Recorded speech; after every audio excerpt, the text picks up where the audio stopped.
اپنی زندگی میں غیبت کی تلافی کر لی جائے۔ ہر مسلمان پر لازم ہے کہ آئندہ کے لیے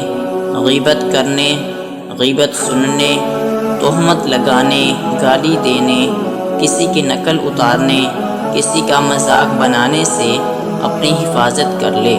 اور جن لوگوں کے حقوق دبائے ہیں یا غیبتیں کی ہیں یا سنی ہیں یا کسی کے حق میں کسی بھی طرح سے آگے یا پیچھے کوئی کلمہ ایسا کہا ہے جو ناگواری کا باعث ہو، تو ان سب سے معافی مانگے۔ اگر ملاقات ہونے کی صورت نہ ہو تو خط کے ذریعے معافی طلب کریں۔ اگر کوئی شخص مر گیا ہو تو مالی حق اس کے وارثوں کو دے دے اور دوسری چیزوں کی معافی کے واسطے مرنے والے کے لیے اتنی زیادہ دعائے مغفرت کرے جس سے یقین ہو جائے کہ اس کی جو غیبت یا برائی کی تھی یا غیبت سنی تھی یا تہمت لگائی تھی اس کی تلافی ہو گئی۔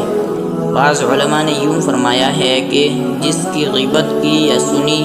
اگر اسے پتہ چل گیا ہو تو اس سے معافی مانگ لے، اور اگر اسے پتہ نہ چلا ہو تو اسے بتائے بغیر اس کے لیے اس قدر دعائے مغفرت کرے کہ غیبت وغیرہ کی پوری طرح سے تلافی ہو جائے۔